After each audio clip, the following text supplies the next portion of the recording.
Hello, everyone. Welcome back to another edition of Coach's Corner. I got something fun for you today. We're going to be talking about relationships. Stay tuned. It's going to be fun.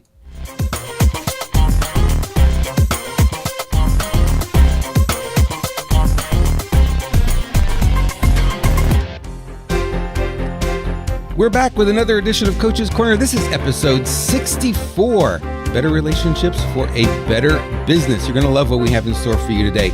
Today's episode is sponsored by Marketing Thunder.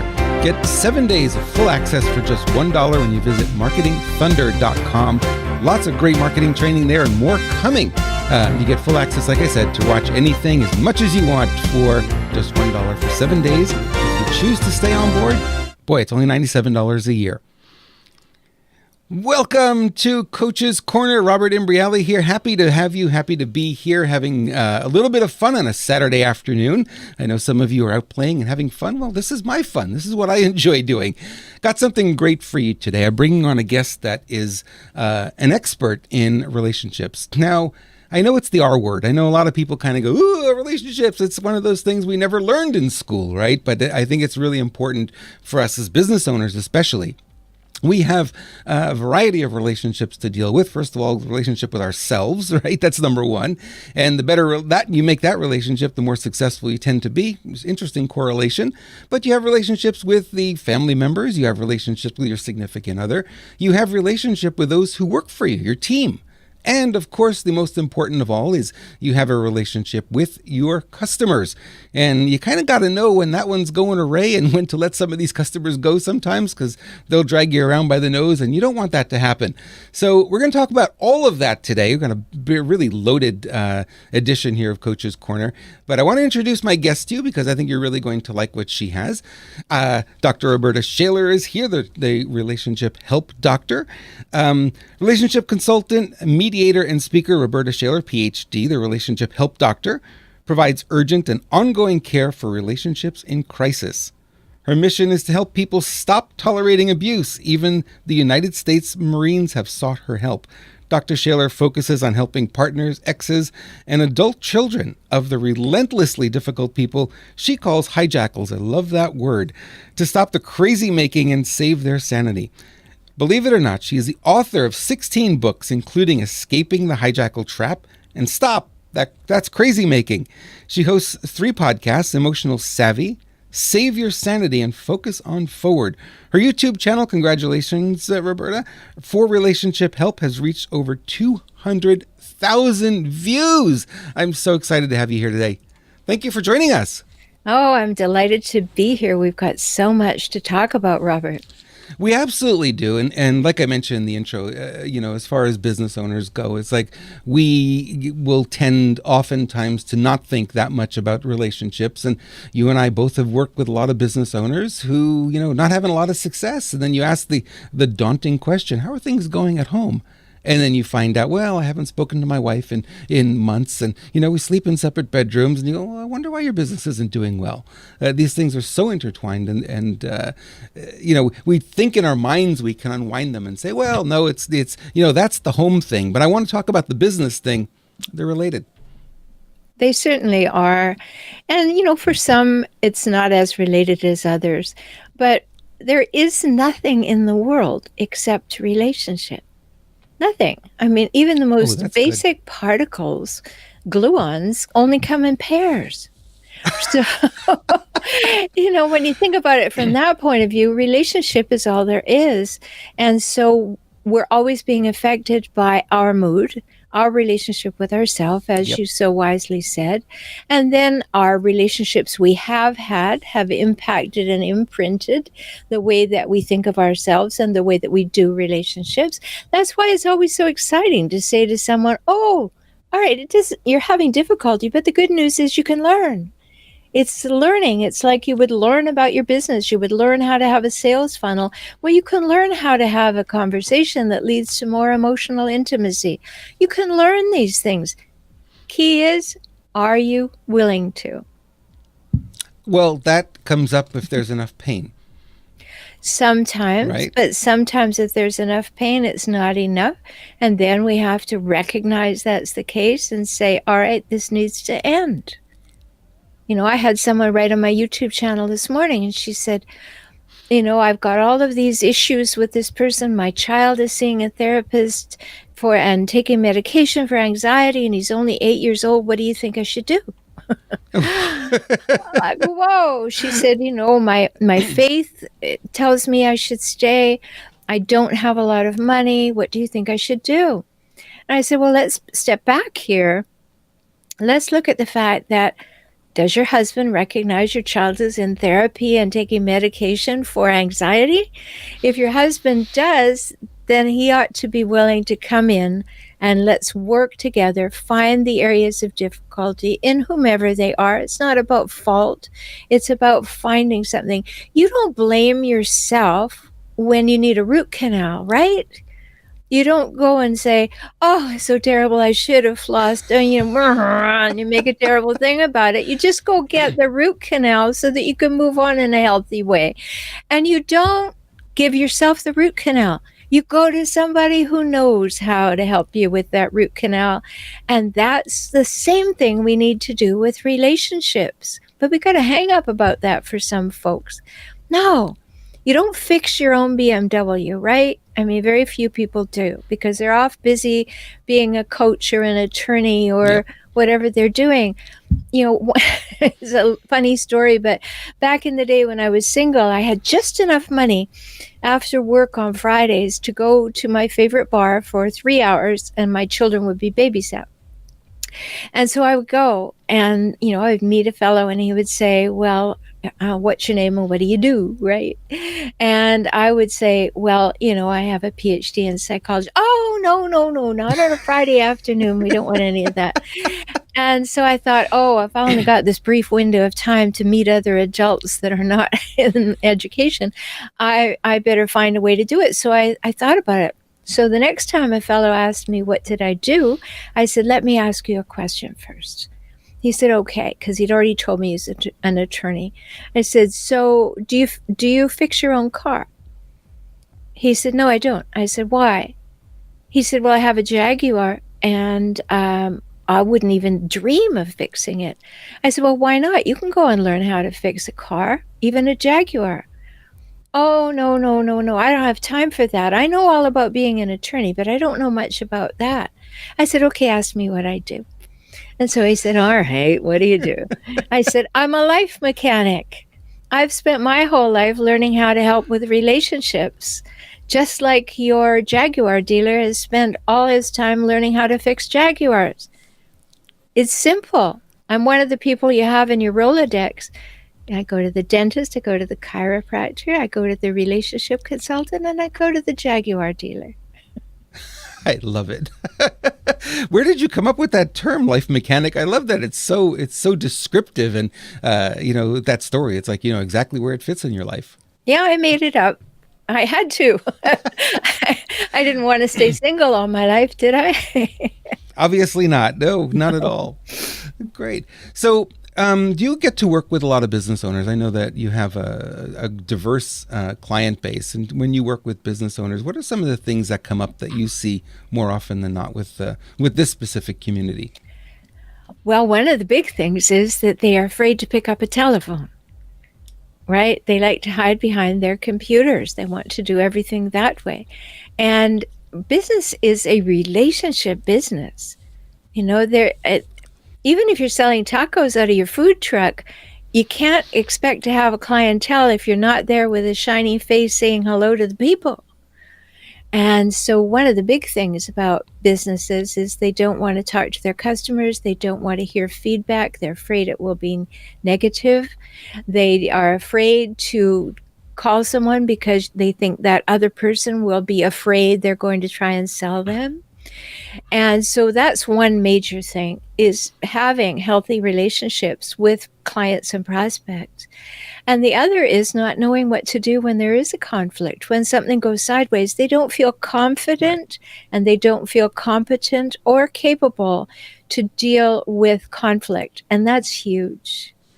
Well, that's everything, because in business, no matter what, you're going to run into conflict. You're going to run into conflict sometimes with yourself. That's probably where it starts, right?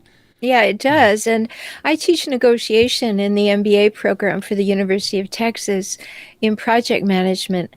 And you will never be able to negotiate if you can't have a relationship, because you will be overbearing and just demand your own way, or you will acquiesce completely to stay out of conflict, and then you'll feel badly. So just basically, we need to feel like whole human beings much of the time. There's going to be moments when we don't, but you can learn to change those moments, rectify those moments, look at yourself in the mirror and say, you matter, let's get on with this, and make a difference.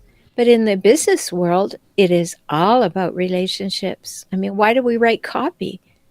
To create the right relationship. To build rapport, to get people to understand that we know what we're talking about, to, set the stage for, our product or service is the solution to the problem they're facing. Yeah, and I see a lot of business owners. You mentioned pick up the phone, and pick up the phone is one of those things that's always been an issue, right? We know that business owners will do it. I see it in the electronic side too. It's like I'll show people how to build a mailing list. They'll start to build a nice mailing list. They'll get a bunch of people on the mailing list, and I'll say, "How many times did you mail your list?" And they go, "Well, I haven't yet." Yeah, that's Why not? true. Why not? Yeah, absolutely. I was on a panel the other day at a conference, a media panel, and someone said, well, what about the list? What do you do with yours? I said, everybody gets at least one thing from me every day. And they went, ah. I said, well, if they don't like it, they can hit unsubscribe. But if they want more from me, they're getting more from me. It's not pushy. It's not, hey, I thought about this. Hey, here's an article that you can use. Oh, there's a new YouTube channel. Now I'm doing a weekly live stream show on YouTube. It's coming up. It's something to say, I want to be in relationship with you. I want to help you with your relationships. So I really take your point, because I ask that all the time. Well, I only have a small list. Great. How responsive are they? How much do you talk to them? Oh, I don't want to bother them. Well, they didn't sign up because they didn't want to be bothered. They signed up because they thought you had something of value to offer them. Absolutely. I work a lot with chiropractors, and it's really interesting because I'll ask them, it's like, how many times have you mailed your list, in the past month? And show of hands, once, twice, and there's no hands that go up. And I say, what are you waiting for? And one will pipe up and say, well, I mailed my list 6 months ago. I'm still waiting to see what happens. For what? And I'm like, do you know an email has a shelf life of less than 15 minutes? Right. You got to keep putting it out there. And like you say, I mean, there's really no fear in putting too much email out there. A lot of marketers I know do it daily. So I explained to them, Dr. Mercola, how many times a week do you get email from him? Pretty much every day, right?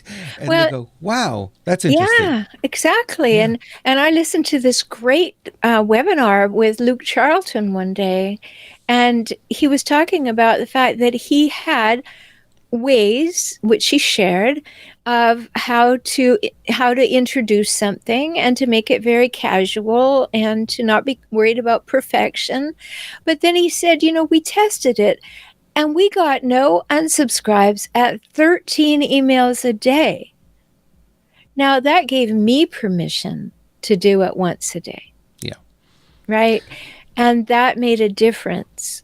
And no, I don't mind when people unsubscribe, because in my world, that says they got really, really healthy and they don't need what I have to offer anymore. And they'll pop back in if they need something. Or they're not ready for it. And it reminds them, oh, no, I don't want to do that. And so, okay, great. You know where I am. You'll come back. I'm here for the people who are ready. We just did a shift in our marketing just very, very recently. And the new header on forrelationshiphelp.com, all it has is my picture, my logo, and it says my name. And then it says, for when you're tired of being angry. Nice. Right? Nice. That's all you need to know about me. Come to see me when you're tired of being angry. So when I look at these business owners who are fearful of picking up the telephone, or fearful of sending out an email or posting something on a blog, or God forbid you say, hey, you should do a Facebook Live, right? And it's like, no, I can't be anywhere where there's a camera, right? Yet we carry it around all the time. It always goes back to them feeling, what will people think? Yeah. And they're afraid of that notion. They're afraid, what will people think of me? Will they criticize me? Will they hate me? Will they be angry with me? Let's talk about that one a little bit, because that seems to be a big thing for a lot of people in business. Well, you said the big thing right at the beginning, Robert. It's the relationship you have with yourself that predicates every look, every movement, every word, every feeling, every thought. And so I always say, if you're having any fear, do your own work. Work with somebody. I have lots and lots of clients who say, I think I got a little work to do. No, their life is not a terrible mess and they're terrible people. They're just wise enough to recognize that, I've seen this happen 2-3 times, not sure how to change it. I need some help. So definitely work on yourself. Do your own work, because then you know who you are, you know what you value, you know what your vision for your life is, you know what your vision for your business is, you know what your beliefs are about everything. I'm not just talking spiritual beliefs. I mean, what's your belief about money? What's your belief about, if I make a mistake, what will all those people do? What's your belief about the way the world works, or people interact, or what's possible or not possible? And then you look at what's your mission, what's your purpose, what's your next best steps. That's your own work. Who are you, and who are you presenting yourself to be in the world? And if you haven't done that exploration, then you're out moving chess pieces without a knowledge of the game. Ooh, that's a really good one. Yeah. I think Jim Rohn had said that. He says, you want to spend more time working on yourself than you do working on your business. And I think for a lot of people, it's easier to work on the business because it's sort of tangible and it's away from me. Working on me is a hard thing to do. And people kind of, I know that personal development stuff, not really that interested. And, anytime I look at someone who I would refer to as very successful, they've done the work. They've put the time in. They've worked on themselves. Okay, let me just play devil's advocate for a minute there, Robert, because I agree with you in the most healthy way. But then there are some people who fall in the category of hijackals that you mentioned, and they are so overbearing, they are so demanding, but they have risen to the place where no empathy, they don't care. They will do anything for a buck, and they'll squash you like a gnat. So there are two things. I mean, you can know yourself and have a wonderful business that you feel good about and people feel good about doing business with you. Or you can have somebody you don't like, they're really successful, you kind of resent that they're so successful because they're such a despicable way of being in the world. And yet, how did that happen?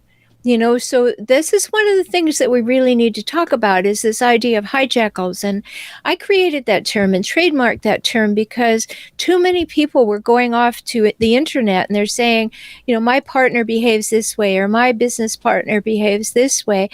And they think that the internet is a psychological professional, right? Oh, yeah. So the internet is an index, and it comes back and it says, oh, that's narcissistic. Well, it may be narcissistic, but it doesn't make that other person a narcissist. Those are diagnoses. So I wanted to give us a non-clinical term that allowed us to recognize the patterns, traits, and cycles of the behaviors of people who are toxic. Whether they're a sociopath, a psychopath, a histrionic, maybe a borderline, certainly a narcissist, or they're just passive aggressive and they don't have any of that going. All of those people I just mentioned are all passive aggressive and something else. And then there are just the totally annoying people who are just passive aggressive. They won't do any of the other things, but they'll be passive aggressive. So I wanted this term so that we could all talk about that, because all hijackals drink from the same pool of traits. Doesn't matter what their title is in the psychological world. So hijackals, what are they? My definition. Hijackals are people who hijack a relationship for their own purposes and then relentlessly scavenge it for power, status, and control. Good definition. Thanks. So you know a business owner that behaves like that, that they're just out to take, and care about no one. So there are these two kind of silos of business, if you like. The ones that come from empowered self-awareness and the others that come from empowered self-interest. We don't want to talk about them, though, in that way. I mean, we all run into them. It's really interesting because you look at the people who are very successful and you say, how did they get up there? They don't treat people well. They step on everyone's toes. They don't seem to care. They don't seem to have a moral compass. And yet, look at them. They're making millions. And I've run into them many times at seminars and, back in the green room, and you get to meet them. And it's like, boy, these people are ruthless. I could never walk on stage and do what they do. No, and I don't want to be able to either. No, absolutely not. No, thank you. No. So yes, those people are out there. You get their energy. You can almost feel them like trying to get you right from the stage or from the screen. Like, come here, little girl. Have I ever got a refrigerator to sell you, little Eskimo? Right? I mean, that's the kind of stuff that happens, and they play the long-term con. That you know it. And it's sleazy and it feels bad, but then you say, but they're successful. I mean, you and I have had this conversation, Robert, in the early days of internet marketing back in just at the turn of the century. Don't you like that phrase? At the turn of the century. I'm not feeling any younger here. we went to so many things to learn how to be great internet marketers. And I came away, and I know we had the conversation, so I knew you came away needing a shower. Like, oh, I'm not going to do that. Okay. And yet we had this idea instilled in us that if you want to be effective and you want to be wealthy and you want to be successful, you have to forsake your values and do this. And it's not true. If it were true, we wouldn't be successful. Right, because we can't play that game. The people you talk about, it's like it was one of the reasons I stopped speaking as much as I was doing. I was doing a lot of seminars and being on a lot of different panels and such, and it was just some of these people. You'd get in the elevator with them, and they would say things like, "Yeah, how's your day going? Great. What are you going to do? What are you going to do for your presentation? Well, I'm going to rip every dollar out of everyone's pocket. That's my job today." I'm like, "Oh, really?" Nothing about providing value, nothing about helping people, nothing. No, it's just, I'm here for the money. I'm going to do my presentation, collect the money, and I'm out of here. Right. Scary.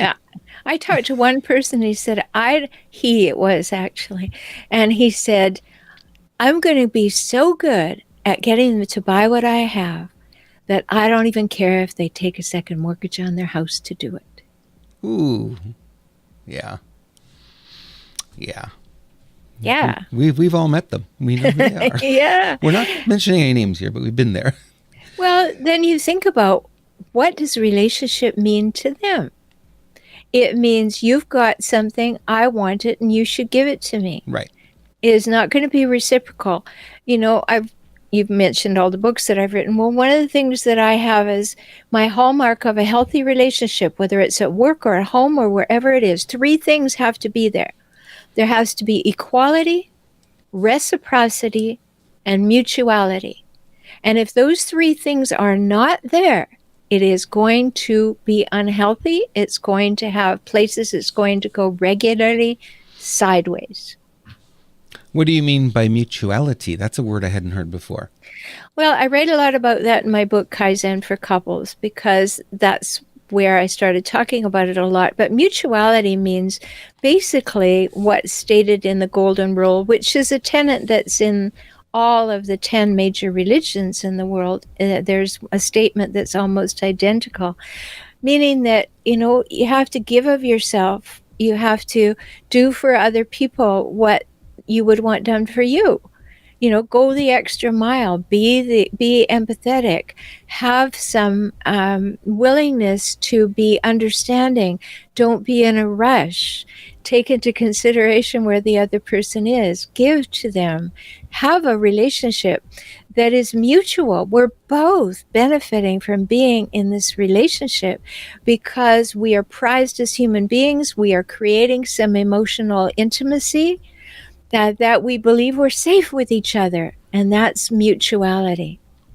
Nice. Great explanation. Yeah, I can see that. I can get the visual of what that looks like in a relationship and how exciting it would be to be in that kind of relationship. Yeah, it's the only kind really worth having. But we don't, though. I mean, typically we don't. And, we look in the business world, and it tends to be more, you give me your money, I'll give you my product, and good luck. Bye-bye, until I send you an email in 30 seconds to upsell you. Yeah. And or the customer says, hey, I don't like this, I'm not getting value, I want my money back. Then the relationship changes. The dynamic will always switch at that point. Right. But we have this opportunity of deciding who we are. I used to do a lot of seminars too, and I was a road warrior. If this is Tuesday, it must be Detroit. But in that whole thing, the question was always, is there this reciprocity, which is the second hallmark of healthy relationships? Is there that exchanged value? Can I count on you to have my back, or can I count on you to walk beside me even if it gets a little rough? That happens in the business world as well. Maybe you have a business partner, or you have a long-term relationship with a vendor. You have to have reciprocity. Each of us is going to screw up every now and again. I had a woman say to me the other day, well, this person, she'd been my friend for forever, and we always said how much we loved each other. And then she said this to me, I dropped her like a hot potato. I said, oh, so basically you didn't love her. And she said, well, no, I did. But then she did this. I said, yeah, you didn't love her. Conditional. I said, I don't believe in unconditional love, so that's a conversation for another time. But what her point was, I will not stand for this one thing. And I said to her, well, if you actually loved her, your friend, did you have a conversation, a healing conversation about how upset you are about this one thing? Well, no, nobody's going to treat me like this. No, you have to make a distinction. If you have a long-term relationship with someone that's been generally good and something goes sideways, then we go back to that fear of conversing, to be able to solve a problem. That's why I took 263 hours of training to be a mediator, to help people have a good conversation together so that they can fix a problem when it comes up, or resolve an issue, or come to agreement about something that both people can live with. It's not like, well, today you did something I don't like, so I'm out of here. And that also generalizes to people's romantic relationships. They behave in ways, Robert, that I call surfing rather than diving. They're just wanting to be on the top of the wave, right? And then when something happens, they're not willing to go and sit on the bottom with you for a few minutes. Oh, that's so powerful. What a great visual for that. Yeah, I can absolutely get that. They want the relationship when it's easy, and when it gets difficult, it's like, like fair weather friends is what we call them, right? Well, yes. But, it happens so frequently that someone has professed love and they don't know what it means. I mean, if you tell someone you love them, then the first time that they are offhand or having a bad day, or even the second or third time, you don't say, oh, well, then I'm out of here. You say, hey, it's happening again. Let's make an agreement to have that not happen. Now, absolutely, we need boundaries. We need to know when to set a boundary. We need to know when to hold a boundary. And we need to know when to have consequences for a boundary, because that's strike three, right? But you have to know that relationships go up and down some. And every now and again, they're going to bottom out. And you have to know how to manage that, how to have a conversation, how to heal that if that's what you want to do. And you need to know where to go to get help. So a life mechanic is a good idea. It is very much a good idea. All right. So we've talked a little bit about running into hijackals. Let's go into that a little bit more, because I know that we run into it as employers. Sometimes we have employees that are like that, but oftentimes it's more often than not the boss that we're working for, or sometimes even the client we're working for. Mm-hmm. So how do Well, we let me deal with just that? say something about this. I was Okay. speaking at the California HR conference a couple of years ago on this very topic. And about halfway through the session, this brave soul put his hand up and he said, well, what happens to them in the organization? And I said, brace yourself. And everybody hushed. And I said, they get promoted. And they were like, oh, yeah, that's what happens. Well, having a hijackal type person in your organization is too frequently like a reverse pinball machine. They start at the bottom, but people don't want them around, so they give them a lateral or vertical promotion, and pretty soon they're going up in the organization by default, and they get to places of power. I was called in to coach the senior vice president of a restaurant chain. It's now gone defunct, so I can talk about it. But I walked into her office and I said, she said, I know you've been sent here to spend 12 hours with me. She said, but you can just sit over there because I'm going to work. And I said, well, that's one alternative. On the other hand, I have been sent in here to talk to you for 12 one-hour sessions, so I'm going to talk for an hour. How did she respond to that one? Well, she was a little taken aback because nobody talks to her like that, right? But I didn't do anything with any emotion. I just simply stated what I was going to do. I'm going to sit here and talk for an hour about how functional boards and teams run in the C-suite. And you can listen or not listen or do whatever you want to do, but I'd love it if you'd converse with me. And Wow. She was very resentful. But after about 3 hours, she realized that maybe, just maybe, I had something of value to say. And maybe I wasn't so threatening. And maybe I was actually there to help her. Now, I'd love to tell you we made a huge difference. We didn't. We made some, but it wasn't huge. And, I had advised them to fire her. But I don't know what they did, but apparently they didn't do everything right because they no longer. But, this Something reverse, went wrong. this reverse pinball thing, Robert, is really important to recognize that if you have a problem in your team or your department and you pass that person on vertically or laterally without solving the problem, you didn't up your game, you didn't increase your skills, you didn't help that person, you didn't take care of the people and teach them how to deal with that kind of thing, you just got rid of the problem. But what did you do to the organization? Right? You didn't do good for it. Yeah, no question. You did no good for the organization because that person now feels like, oh, well, I got out of there and look at the power that I had. I put them into a tizzy and now look, I'm a little bit higher. Right. And that just encourages them to keep going because they're getting rewarded for that behavior, which is the exact opposite of what you want to have happen, right? Well, it's true. And yet on their hand, they don't have any other behaviors.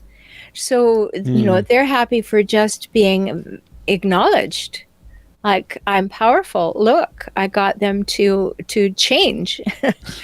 And that's the thing about hijackals. We have to have compassion for them at a distance. I'm all for having compassion for people who have had difficult lives. And these people have had difficult lives.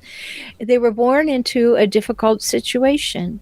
When their brain development was just beginning, and our brains grow till we're 25 years old. So in our very early years, even before we had language, that's where this stuff gets locked in. That's what the research shows us. Yep. So we can have compassion for that. It's sad that it happens to humans. But that doesn't mean that we have to condone or enable the behaviors to occur around us. Or tolerate it, which is really what ends up Exactly. happening. Is like, like you said, it's really passing the buck when you get these people. It's like, get rid of them, put them into the department, stick them somewhere else, get them out of here. And it's not helpful because then you're just putting the problem somewhere else. That's right. Instead of dealing with it. And you know what? You're not improving your your organization at all. You may improve your day, but you missed learning. You know, and if you missed learning, did you really educate your team? And relationship is all there is. So there's going to be another one come along. And what are we going to do? Repeat the experience of getting rid of? Or are we actually going to learn how to communicate, how to solve issues, and to see what's possible with the person when we use good skills? And if it's still not possible, then we make a decision. But we don't send them on to become someone else's problem. We tell them that either they do it the way that our company policy is, or our code of ethics is, or whatever, or our values are, or you can't be here. Now, I recognize the hijackals have families and they need to earn money and they need to buy food. I'm not suggesting we be unkind. I'm suggesting that we be healthy. So let's talk about that, because, there's probably a lot of people listening to this today or watching this that are in those kind of situations, working under those people. What would you suggest they do? How do they handle the situation? Well, I'm going to say that they get some training. And it's not because you and I are trainers and people who can help that we tell people to use people like us. It's because why we get up in the morning is to make someone else's life better. Right. Right? So, you mentioned the fact that when you were reading my intro that I've worked the Marines. Well, you take a situation like that. You've got enlisted personnel. You've got officers, you've got non-commissioned officers, you've got retired military personnel, you have managers, you have excluded managers, you have civilians, all that in one office. Oh, wow. Now, let's think about that. All those strata knew how to behave with the strata above them. Then you put them onto a team. So let's say I am an enlisted person and I have a really good idea, but that top-ranking military official is not really interested in hearing a good idea because it's my way or the highway, and you take orders from me, and so we have that mentality. How do we come together around a table and mediate when things get tough? It's difficult. So let's generalize that to any board meeting, any team meeting, and say, all right, maybe it's not enlisted, retired, excluded. Maybe it's your husband came from one kind of family, your mother-in-law came from another, the wife came from a third, and now we're in a different culture. Okay. All those things had expectations. If we don't talk about them, we will never solve them. So training is the way to get that, because those are conversations you need to have. Let's go to one-on-one. It's not in a public forum. No, right? You're not going to get that in a seminar, attending a seminar. There's no way. No, you're not. And you deserve to get those answers, because it will move you forward. It will make you feel more competent. And when you feel more competent, you'll feel more comfortable and confident. And so then the next time something shows up, you don't feel like, oh, I'm going to go and hide under a rock somewhere. You say, oh, I know a little bit about what kind of questions to ask to move this down the road a bit. You feel a little better. Mm-hmm. So you do it. Nice. So as the employee getting some training on how to deal with this, real important to do. Which one of your books would you recommend if somebody was in that situation and wanted to learn? Tell me. Well, I don't have one right here beside me, but I wrote a book for the workplace, and it's called Wrestling Rhinos, Conquering Conflict in the Wilds of Work. Nice. And that one for sure read that. In fact, we use that as an additional text at the University of Texas, because in there it's just fast, like how to have things about anger management, communication, conflict management, why you should be very careful about how to use email. Yes. Horrible way to communicate, by the way. Yeah, 3 things only. Congratulations, confirmation. Those are very important. so that, and when you confirm something, I think this just happened, I think we just made this agreement, so we have several things there that they're useful for, and what they're not useful for is feelings. Do not use email and feelings, okay? Don't try to solve problems in your relationship by texting. It doesn't work. And don't break up with anybody by text. Just let me say that, because I've had many people in my practice who've been broken up with by text. Now, if there is a cowardly thing in the entire world, it's to break up by text. Or worse, by fax, right? In the old days.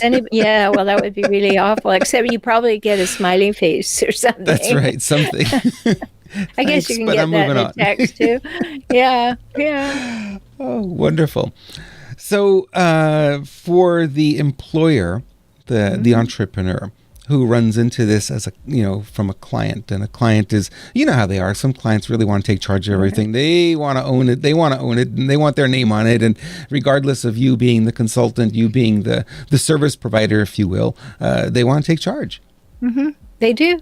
Yeah. And that's when you have to learn this big truth that was really hard for me to learn, because I was raised by two hijackals. And that truth is this: no is a full sentence. Nice. Yeah. You hear that all the time. People, it's like, I have such a hard time saying no. I have such a hard time saying no. And those are the people I think that end up getting taken advantage of the most. Because, sure. Well, it's easy. One of the examples I used to use, because remember, I used to be a road warrior back in the day, and one of the examples I used to use to illuminate this concept was I'd talk about Tupperware parties, and people would invite me to Tupperware parties. Now, I'm a person with a business on the road with children and a house and all this kind of stuff. Like Tupperware parties, no, but I had to really think about it in the beginning, because, if you come, I'll get this prize and it'll be great and we can drop the clothespins in the bottle. Ooh, yeah, my favorite. And, oh, joy. But here was what I came down to, Robert. Why should I have difficulty saying no to doing something I don't want to do because someone else really wants me to do it? Good question. Why am I not able to say, thank you for the invitation? No, I don't care to come. And I don't need to give them a reason. I don't need to give someone a reason for why I don't want to do what they want me to do and to feel guilty while doing it. So we always make up those stories, right? Yeah, so don't bother. Yeah. Just smile and say, I got to change the oil on my car. No. Got something yeah, I'm going to wash my hair. Yeah. Okay, that's 20 minutes. What else you got? Yeah, but it's important for us to recognize that communication is something that we were taught long before we had language. We were taught how to communicate by looking at somebody's face or the tone of their voice, or, we're this little child lying in our crib and somebody looms over us, or, somebody gets down by the side and talks to us eye to eye. We feel safer with that person than the person who's looming over us. I have grandchildren, and when I had my first grandchild, which was a little too early, I had still a son at home who was 6'5", and so he was 16. So he thought it was fun one day, only one day. He, got down, picked up the baby, and spun him around. And I said, put that baby down.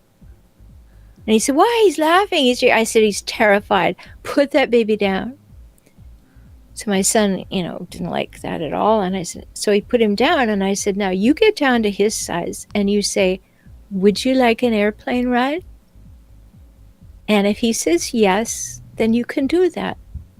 But if he doesn't say yes, you can't. You can't have that level of power over a child to terrify them and pretend, because you made it up, that they're having fun. Wow. Right? And so the same thing holds with all of us, right? When you say, can we talk about that to someone, you're opening an opportunity. But when you just go and hide behind your computer monitor because we've got a problem, you're closing the opportunity. So get at eye level with them and say, that didn't work very well. I think we could find a solution. Want to? Much better. Yeah. Much better. And I find too that relationships that have conflict and work through the conflict are actually stronger relationships. Oh, for they're sure much deeper they are. And I think we miss out on that when we bail. It's like, oh, the first sign of trouble, that's it. You're out of here. I'm not calling you anymore. And it's like the relationship does grow. It gets stronger and it lasts much longer. It's much more resilient. Let me put a little caveat on that one though. If you're dating or you're looking to hire some new person, that's a dating process too, right? Mm-hmm. Right. And they show you some nasty things and then they quickly apologize for them. Sit up and take notice. Those are red flags. Those are not the ones you say, well, I'm sure we can work it out after we've been together for a while. No, you sit up and say, ooh, don't like that one much. Got to investigate. Because people invariably show you who they are by what they do, not what they say. Right. Always believe behavior, and if it's aligned with the words, great. But if there's a question, the words and behavior don't match, believe the behavior. Actions do speak louder than words. No question. Well, they do, but we sometimes like to fall back into that place of, I don't feel like confronting and I'm not comfortable with conflict. So I'm going to say, oh, well, maybe I should be nicer, or maybe I should be more tolerant, or maybe there's something wrong with me. And pretty soon, we've denigrated ourselves. And the actual fact is, no, that person's a bully. And if you don't say, no, that doesn't fly with me, what is this? Always give them an option. Never say, no, you can't do that. Say, but this would work. And see if you can provide them with a solution. Then you're actually communicating. You're saying, not only am I telling you that I don't care for this, but I have some faith that we could work it out, and here's my suggestion. And when you do that, you're saying, I want this relationship to work. I like it. Yeah, much better way to go. But, a lot of people don't have the skill set to do that. So that's why they want to call you. Get it. Let's talk about some of the things you have available, because I know people are going to be asking, like, this is really good stuff, and where's the next step? What do I do next? How do I find out more about you? Let's give them some of that good information.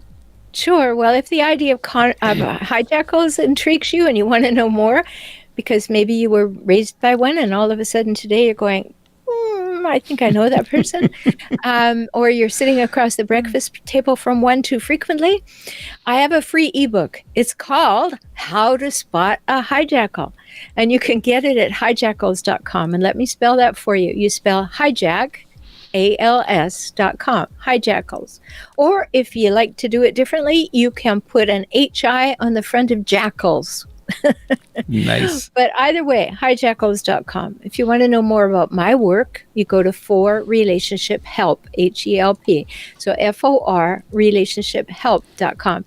And surprise, surprise, my YouTube channel has the same name. So For Relationship Help. And a little thing that's there for you every week.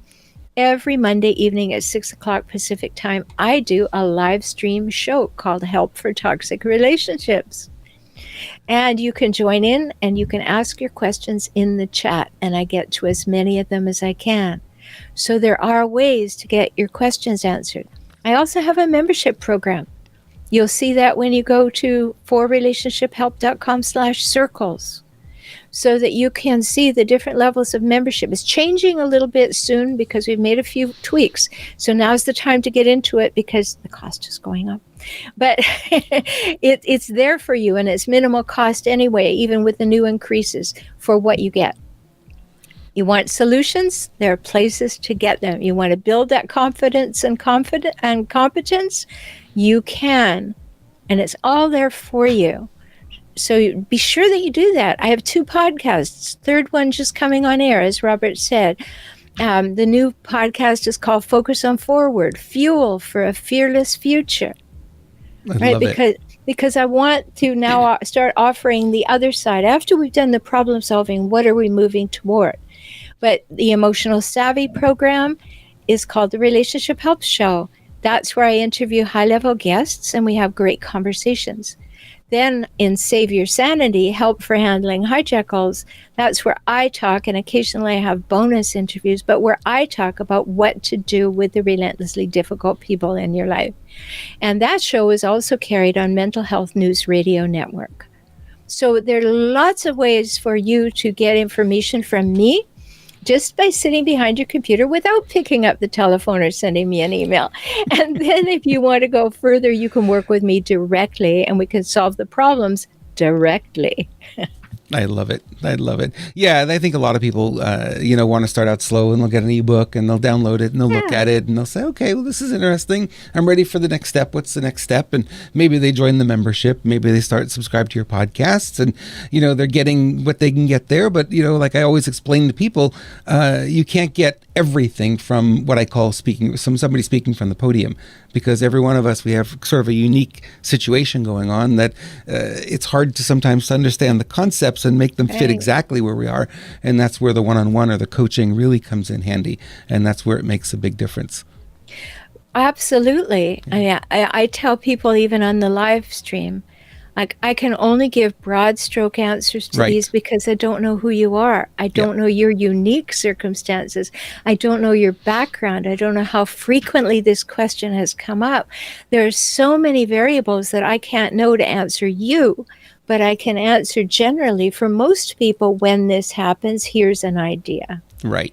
And that's the difference. You can get all kinds of generalized information from my offerings, but if you want me to help you solve your problem or change your life, that's a you and me business.